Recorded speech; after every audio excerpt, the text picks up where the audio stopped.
नमस्कार, मैं हूं ओम प्रकाश दोहरे। बुंदेलखंड प्लस न्यूज में आपका स्वागत है। उत्तर प्रदेश के हमीरपुर जिले में माइनर इरिगेशन विभाग में आए नवागंतुक अधिशासी अभियंता संतोष कुमार अग्रवाल ने शासन की मंशा के अनुरूप किसानों के लिए लाभकारी योजनाओं का पिटारा खोल दिया है। जानिए शासन की मेहरबानी अधिशासी अभियंता की जुबानी बुंदेलखंड प्लस पर।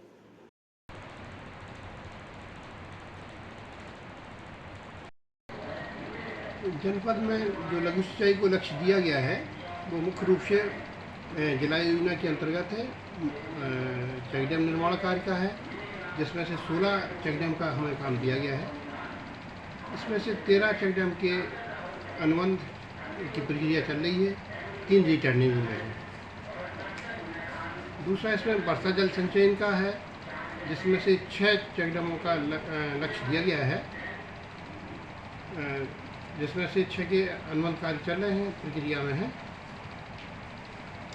मुख्यमंत्री लघु सिंचाई योजना अंतर्गत वर्षा जल भंडारण में भी 55 रूफटॉप हार्वेस्टिंग के प्रोजेक्ट यहाँ पर अलॉट किए गए थे, जिसमें से 55 रूफटॉप हार्वेस्टिंग के सभी अनुबंध हो चुके हैं, सभी पर कार्य प्रारंभ हो चुका है। जल्दी वो पूर्ण करा दिए जाएंगे, जैसे ही बारिश के मौसम में थोड़ा सा समय अनुकूल होगा। इसके साथ ही पूर्व निर्मित चेक डैम की मरम्मत कार्य का भी यहाँ पे लक्ष्य दिया गया है, जो हमारे पास 30 मरम्मत कार्य के लक्ष्य दिए गए हैं। सभी के अनुबंध हो चुके हैं, सभी के कार्य चल रहे हैं, प्रगति पे हैं, जिसमें से 12 कार्य पूर्ण भी हो चुके हैं। जल्द ही सारे कार्य पूर्ण करा दिए जाएंगे शासन की मंशा के अनुरूप। मुख्यमंत्री लघु सिंचाई योजना के अंतर्गत यहाँ पे 2 तरह की बोरिंग का काम करवाया जाता है। एक मध्यम गहरी बोरिंग है, जिसमें सरकार की तरफ से 185 बोरिंग का टारगेट यहाँ दिया गया है। इसके अगेंस्ट में लगभग 250 पत्रावलियाँ हमारे पास जमा हो चुकी हैं किसानों की। जैसे ही पाइप की सप्लाई यहाँ पे आ जाती है, इसके तुरंत बाद ही बोरिंग का कार्य प्रारंभ कर दिया जाएगा और किसानों को इसका लाभ पूर्ण रूप से मिलना शुरू हो जाएगा। मुख्यमंत्री सिंचाई योजना के अंतर्गत जो दूसरी स्कीम इसमें है वो गहरे नलकूप की है। इसमें 180 का टारगेट जनपद हमीरपुर के लिए दिया गया है। इसमें से लगभग 240 कृषकों की पत्रावलियाँ जमा हो चुकी हैं। जैसे ही इसका पाइप भी हमें प्राप्त होता है, तुरंत गति से कार्य पूर्ण कराते हुए किसानों को लाभ पहुँचा दिया जाएगा। अपने यहाँ जिले में ब्लैक जोन एरिया कौन सा है सर?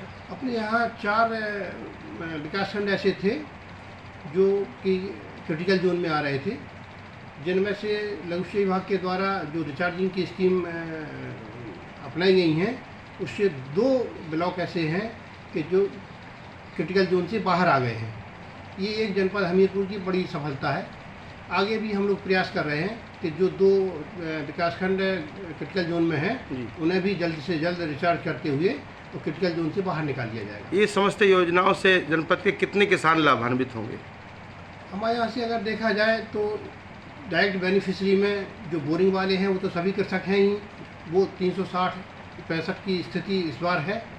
इसके अलावा जैसे हम चेक डैम बनाते हैं तो एक चेक डैम पे कम से कम 25 से 30 कृषक एक तरफ, मतलब जो कि दूसरे ब्लॉक में आते होंगे, और 25 से 30 कृषक दूसरी तरफ, क्योंकि जो उसका जो भराव क्षेत्र होता है वो लगभग 1 किलोमीटर का होता है। तो कम से कम 50 कृषक ऐसे होते हैं जो उससे डायरेक्ट बेनिफिशरी होते हैं। शेष जो पानी रिचार्ज होता है, रिचार्ज होने से वाटर लेवल ऊपर आता है, इससे तो कृषकों को फ़ायदा होना ही है। उनकी गिनती तो नहीं आ पाती है, लेकिन वो भी काफ़ी अधिक मात्रा में होते हैं। तो इस हिसाब से अगर देखा जाए तो प्रत्येक वर्ष कम से कम 5000 डायरेक्ट बेनिफिशरी हमारे विभाग से रहते हैं। बहुत अच्छा, थैंक यू सर। तो इससे इनकी किसान की चूँकि जो उन्नति है वो सीधे जुड़ी हुई है। इनकी फसलें भी, क्योंकि अगर कृषि उन्हें मिल जाएगी, पानी मिल जाएगा समय पे, तो उनकी फसल की पैदावार भी बढ़ जाती है।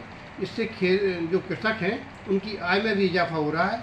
ऐसा सर्वे से हम लोगों का आंकलन निकल के आ रहा है। और कुछ हमारे चैनल के माध्यम से किसानों को कुछ खास चीज़ बताना चाहें? किसानों से जैसे कि सरकार की मंशा है, एक तो ये है कि रोटेशनल क्रॉप करना चाहें वो, जिसमें पानी की मात्रा कम लगती हो। वो किसान के लिए ज़्यादा बेनिफिशियरी वाले हैं।